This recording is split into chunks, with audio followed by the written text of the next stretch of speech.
Hi, everybody. Like I said before, I'm Harper Hunt. And I'm Ben Hunt. And we're so excited to welcome you to our relaunch of Cursed Knowledge, where we're going to be talking about the women in refrigerator trope. So, Ben, this was something that I actually introduced you to a little while ago. Because although you've definitely seen examples of it, you didn't know the exact terminology, let's say. I did not know the terminology, but once you told me some of the examples, and this is so much like Cursed Knowledge, where our motto is, thanks, I hate it. As soon as you told me about it, I said, oh, yeah. Tell the audience what this trope is, because it's all right, it's out there.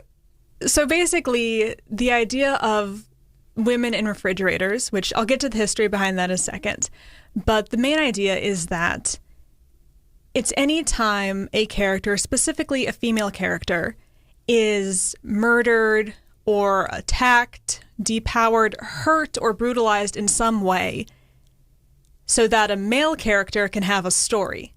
Right. Her pain, her suffering, and it doesn't have to be a woman, but it usually is, but their pain, their suffering is never about them. It is never about their recovery, how they get through it. It's never their story. It's about someone else's story. This is, one of the examples I like to use for this is the daughter in Taken. Mm-hmm. It's not her story about dealing with being kidnapped and how she's going to escape using the skills her crazy military father has taught her. No. It's Liam Neeson's story about how he's going to save his daughter. A man with a very particular set of skills. Skills that make him a nightmare for people like you. Absolutely. Great movie. Fantastic movie. We won't say anything about Taken's 2, 3, 4 for however many there are right now, but Taken, great movie. By the way, it reminds me, as an aside, of the Murder, She Wrote idea, which is that actually Angela Lansbury is a serial killer. It's the only rational explanation for why these murders follow her everywhere, from Cabot Cove to wherever she travels. And I have that is the best theory I have ever heard. I have a similar feeling about Liam Neeson, that there's I'm pretty sure he's putting out hits on this girl. I think that has to be it. Absolutely. But I will say, some of the, when you first mentioned this to me, you framed it in terms of some comic books that I knew really well. And that for me is where it really clicked for me, this notion of the woman in the refrigerator as a plot device for the superhero. Well, yeah, so the trope actually got its start just looking at comic books. So the term was founded by Gail Simone, who is an amazing comic book author. She's worked on Wonder Woman, Birds of Prey, Deadpool. She's done it all. Fantastic stuff. You should definitely check her out. But years and years ago, she started to notice that just within the realm of comic books, there was a disproportionate relationship to how many female characters were being depowered or killed or otherwise attacked compared to their male counterparts. And oftentimes this was to spur a reaction from the male hero. So a lot of times, the love interest, Lois Lane has been kidnapped, Superman has to go save her. But this always kind of went one step further than just the damsel in distress.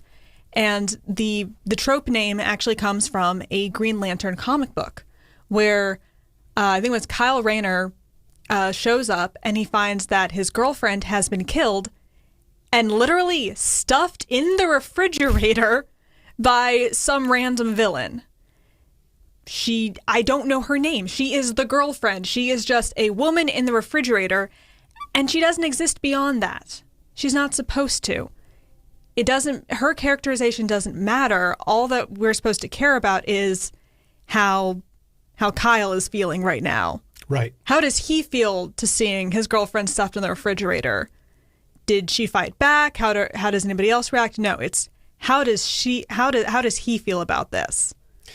Well, the example I remember so well is from Spider-Man with Gwen Stacy. So, true story. My brother was a big Spider-Man fan. I was a big Batman fan. So this is back in the day where you would have mail order subscriptions to comic books. You're really showing your age with that one. I am. This is early 70s. So I had a subscription to Detective Comics, Batman. The core Batman title. And my brother had a subscription to Spider-Man. He started with Spider-Man 4. Did he save them anywhere? He saved a lot of them, but I think in college he might have sold some. Could we convince him to do? I don't know. Does he know how much he could get for those now? Well, no. We kept track of it for a while, but these were. Let me put it this way: these were well-read comics. Oh, okay. These were well-read comics. But I remember very well when Gwen Stacy died, and it was the Green Goblin, and he threw her off a bridge. Spider-Man leapt to save her, shot out his webbing, which, in violation of all laws of physics, was now moving faster than... Gravity doesn't apply to comic books. The acceleration due to gravity, right. But he was able to snag her before she hits the water. But in classic comic book style, you knew it wasn't ending well for Gwen because I think you call it onomatopoeia. I've used this in an epsilon theory note before. There was just in kind of faint lettering, snikt, S-N-I-K-T. Okay, so gravity does apply to some things in comic books, exactly. I guess. Gravity definitely applied to Gwen Stacy's neck. Now, I will say also that the most memorable thing for me about Gwen Stacy is that my brother, for a decade, insisted that her name was Gwen Stacky. Not Stacy, but Stacky. And I still can't really remember when my brother officially... When are we having the next family Zoom call? We got to have it soon. Oh my gosh, that's coming up. That's coming up. But when you mention this trope of woman in a refrigerator, I immediately thought about Gwen Stacy because her death was then the motivating factor for Peter Parker for 20 or so episodes, 24 like. Now, but let me ask you, Harper, because there are deaths that occur all the time in comics and movies as a motivating factor. I think you're right about it usually being a woman. But even with Spider-Man, I think about Uncle Ben, and his death. Uncle Ben was the one, with great power comes great responsibility. And so is it just any, I'll call it non-player character who dies, or is there something... A little bit. Typically, the reason why the women in refrigerator trope exists and why it focuses on women is because... Yeah, you have the Uncle Bens. You can have this happen to male characters who die to kind of start the narrative. That's one of the classic hero's journey tropes. The mentor figure has to die. The problem is that that's kind of an established story trope. The mentor has to die. But when you think about how many times a male figure is killed in that way versus female figures, the numbers are just incomparable. You'll have maybe a handful of guys, and then I can sit here and just list hundreds of women. There are entire websites dedicated to keeping track through all different mediums of how many times a woman is, it's called fridging, where you take a character, and this can happen to established characters as well, but you take a character and you reduce them to being a thing to be mourned. You stuff them in a fridge and say, oh no, so sad, go avenge them. I hadn't thought about the second trope you mentioned, the mentor must die. Whether it's Obi-Wan Kenobi or Uncle Ben, that is a separate trope. You're absolutely right. And it has a very different plot driving aspect to it than just, the girlfriend gets murdered. Basically, when you go to the mentor figure must die, that has a story component where it is necessary. You need to kind of take the training wheels off. The hero needs to stand on their own, realize how dangerous Darth Vader is, right, and figure out what being a Jedi means to them. The girlfriend doesn't have to die. It's just there as a motivating factor. You just want to get hero and villain into conflict. You want to start the plot. And everyone's decided, for some reason, that the best way to start this plot is to kill the girlfriend, kill the wife. If you've ever seen any movie where, listen, if you're married and you start having really whimsical moments on the beach where you're in a white linen dress, or you and your husband, like, with sunlight dappled, are lying in bed together, and it's so sweet and it's so romantic. The sheets are over your head. Your time is numbered. Yeah. Your days, you are dead. There is nothing to be done. You are just flashback material for the audience to think about. Oh, it used to be so good. I think there were a couple of other Liam Neeson movies with that. The one where he fights the wolf up in the... Was that the Gray something? I know the movie you're talking about. The Gray. There's the underneath the sheets, the gauzy white light. Whenever that happens, we saw Dungeons and Dragons recently enough. Great movie. Chris Pine's wife, I don't know her name. That is Chris Pine's wife. She is not a character. She is long dead. She exists solely in flashbacks to give him motivation to go do something. Vanessa in Deadpool 2. She is killed immediately just to make Deadpool to be depressed and start the whole thing. They bring her back to life in the end credit sequence because they're like, okay, we just needed you dead to start this plot. Like, they didn't have to kill her, but they did. What about women who are killed at the end of a movie? So, again, I'm old enough to remember the movie Seven with Brad Pitt, Gwyneth Paltrow as his wife, and it's not woman in a refrigerator, it's woman's head in a box in the desert. What's in the box? Yeah, what's in the box? Yeah. Is that part of this trope, or is that That's different? A bit more tangential. It's kind of like can men be involved in this trope as well? Because technically that's not starting a plot. Right. That's not the kickoff point. Another example I would say is like Gladiator, like the wife and son have to die. What is it, like husband to a murdered wife, father to a murdered son kind of thing. They don't have names. They don't have personalities. They don't do anything except die. Whereas I think Gwyneth Paltrow, because kind of like the story has already going, Yeah. They're already after, was it Kevin Spacey? They're already after him. Like they've technically caught him at that point. Like it's kind of more just to prove a point. But at the same time, it's not about her. She was never the target of this guy. There wasn't a personal vendetta or reason why he went after her other than it would make Brad Pitt lose it. And that's kind of the other thing that happens with these women in refrigerator stories is that it's never about the woman. Oftentimes they have no connection whatsoever with the person who hurts them. They are hurt or killed solely to motivate a man in their life. My favorite, I hate saying favorite. My favorite example of this is Barbara Gordon in The Killing Joke.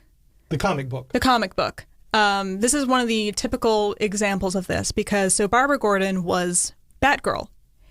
And throughout this story, the Joker is trying to prove that you only need one bad day to turn someone from a regular civilian, even a good person, into someone as deranged as the Joker is. And he sets his sights on Commissioner Gordon, who happens to be Barbara Gordon's father. And Commissioner Gordon doesn't know his daughter's Batgirl. I guess maybe the Joker doesn't know. But at one point, the Joker shows up at the Gordon's house, and he shoots Barbara Gordon, severing her spine. She loses all ability to walk. She can never be Batgirl again. And for the rest of the comic book issue, we're not sure if she's going to live. The Joker has, for all intents and purposes, just killed Batgirl, who is a major character. She's a superhero. She does all these things. She's dating Nightwing. She's got all of these connections with people. But the story's not about her.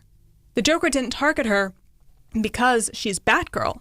he targeted her to get to her father.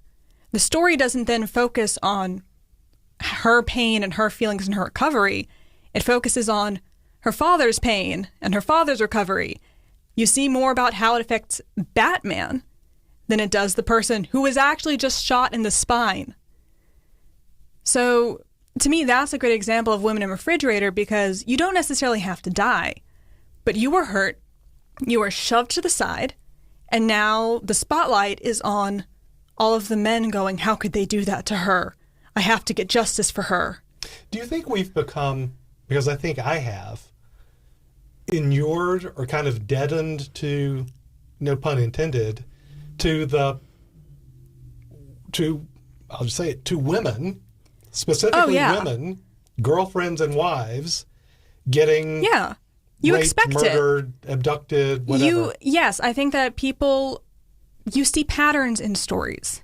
These stories repeat themselves. We're talking about the hero's journey, kind of the cyclical nature of all of these stories, and people aren't dumb. They're going to figure out, oh, this wife is being really nice and really sweet, and we're only 15 minutes in. Well, something's got to happen. I know you don't watch a lot of anime, so bear with me for a moment. Okay. In anime, there is a particular hairstyle that all of the mothers who wear dye. What? If you're in an anime, you have a child, you have a spunky little kid, and you wear your hair in a side braid. That's it. That's it. You are so dead. Like, I don't know what was crossing your mind, but like you were basically signing your own death certificate. And I think that's what people come to expect. We kind of expect that the wife or girlfriend is going to be taken or killed or hurt, and you start to not care. Not only does the audience not care, but the people writing the story don't care, because we're not supposed to really know them. They don't need to have a deep backstory. Hell, they don't need to have a name, really. You can just call them like pet names the whole time. But I've noticed that a lot of writers no longer put a lot of care and attention into writing those characters because they're just placeholders. Well, they're going to die. Why do I need to give this person a deep backstory? But let me ask you this. Use the word pet name. I'm thinking about John Wick. Yep. Because I cared a lot when his dog got killed. Don't you think that's a bit of a problem, that you don't care about seeing hundreds of women getting killed on screen, but as soon as somebody kills a dog, steals a car, suddenly the most relatable action hero ever? I would do the same. All the deaths were justified. People cared more about a dog that was on screen alive for 30 seconds. Plus his wife does die of an illness, I think. She dies of cancer, yeah. Yeah.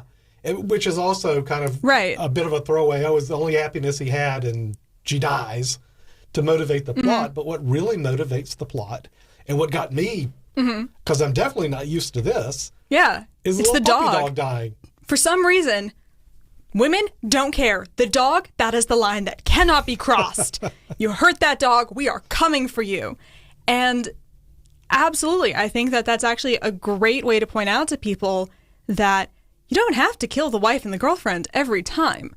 There are a ton of reasons why like someone might, go on a rampage of revenge after someone. Like, there are dozens of things I can think of just off the top of my head that would instigate that. This guy literally kills his dog, steals his car, and suddenly we have 4 movies of Keanu Reeves going full gun fu after everybody all around the world, and it's incredible, and I love it dearly. But it doesn't. We didn't notice that we didn't have to start with the wife being killed. It wasn't enough. Theon Greyjoy didn't come in and kill the wife because they knew that audiences wouldn't care. They've seen it a million times. The dead wife basically being like a college flag girl, waving around death flags, like, I'm gonna die in 2 scenes. Yeah, and it would be going too far to kill a child. Yeah. I think that is still a line that's going too far. You want to stimulate the audience. Killing. You want them on the hero's side. You want them to feel like, yeah. So we've moved on to pets. Children, I think, are still pretty off limits. Like, you didn't kill Liam Neeson's daughter. Right. I think you can only kidnap her. I think it might depend on the movie. But I think that, yeah, typically killing kids kind of just goes to an extra dark place that for a lot of people takes out some of that escapism of going to the movies. Well, it does for me, for sure. I couldn't take it. In fact, I got to tell you, one thing I can't watch is, it's not I'll call it the child in danger trope. Because I do see that in a number of films and TV series where it's a child in danger. I can't take it. It doesn't, there's nothing about that I find enjoyable. But I think this whole issue is kind of interesting to me because I wonder to what degree we've become desensitized to violence and violent ends. You certainly see how we've become desensitized to a lot of the language that we see in just used around politics or society. You know, we've really become desensitized to a lot. At the same time, I find that we're also more sensitive. You know, there are more words that are designed to get a rise out of us. I think what happens is it's shocking the first time you do it. Yeah. The first time you kill off the wife and, you know, your hero goes on this grand spree to get justice for her. It's new, it's exciting, it's got people talking about it on the edge of their seats. You've gotten a reaction. By the 35th time, people don't care as much. They've just seen it too many times. It's something that they can expect. So you look for something else. You look for another relation that you can put in danger. You look for the cute little puppy that you can put in danger. You look for these new buzzwords that will catch people's attention. But the problem is there's just so much content being put out there that as soon as someone like latches on to a cool new idea, there are going to be 20 other copycats within a week. And suddenly that is no longer a cool new idea. Suddenly it is now a very typical expected trope. Gwen Stacy dying was this huge, incredible thing when it happened. It was like, yeah, this was, the girlfriend had just died. I lived it. I was like 12 years old. I was shook. Oh, you're using shook here. Yeah, okay. Yeah. But yeah, no, it's this, you know, the girlfriend can be in danger, but the girlfriend never died. No. Especially not with Spider-Man basically breaking her neck. That was a lot. But now it's something that we almost kind of expect or want to see in these superhero shows. We're almost kind of like, oh yeah, and Gwen Stacy's gonna die. Sorry, Emma Stone. You were great, but you gotta go. And people don't really, it doesn't have that same emotional punch. Darth Vader being Luke's father is incredible the first time you watch it, but once everybody else starts realizing that having that sort of familial relationship across hero-villain divides is a really good way to get the audience, now it's like, all right, this guy's got a mask, he's going to be related to one of you. You know, I wonder, Harper, because we think about, you know, there's all this, and you use this word, content. All these streaming shows, all, you know, Apple's got 1 million, Disney's got 500,000. It's just, there's too much content, to use your word, to watch. And yet we do watch it. We do consume it. Certainly I do my part. Oh, we do our part, I promise you. I wonder, though, if there are any new stories to tell or new ways to tell old stories. There must be, but because of this, when we talk about it as content, right, not as art, but as content, it means we do have to recycle these tropes over and over and over again. And we just have this content becomes this massive amount of derivative content. Yeah, I completely agree. I think that people I think what happens is a lot of people are so focused in just putting something out as quickly as possible that you start to cut corners. The other thing about having the woman in the refrigerator trope is that usually, and like I said before, you're not putting a lot of effort into making this person an actual character that we care about. Right. Gwen Stacy and Barbara Gordon are exceptions. But usually the audience is supposed to care that she's dead because this other character cares that she's dead. Kind of like, well, I like you and you like them, so I should like them. Kind of like transferring that likability. Mm-hmm. And that's never really worked for me. And it's always kind of felt like this inciting incident could have been anything. You could have stolen a precious family heirloom. Q story. You could have killed the dog. Q story. And my hope is just that eventually people will see just how bored audiences are. I think that ultimately it comes back to money. And people are going to realize audiences are bored of seeing the same story. They're not going to be excited by it, and they're not going to pay to watch it. So you have to find ways to not necessarily reinvent the formula, but tweak it. And I think that's what John Wick did really, really well. Because on its surface, it's a very, very basic story. It's basically Taken again, retired, uber competent fighter, loses something, rampage of revenge to either get it back or to get justice for it. He does get his car back in the end, I guess. And the two things that he gets a new puppy. And he gets a new puppy. The two things that were different were that it wasn't a wife or a girlfriend this time. It was a dog. And that was what shocked audiences. That's all people could talk about was, did you hear about this John Wick movie? They kill his dog. He does all of this for his dog. Can you believe it? That was all the marketing I heard about when that movie first came out. And then also, the action's incredible, and that definitely helped out.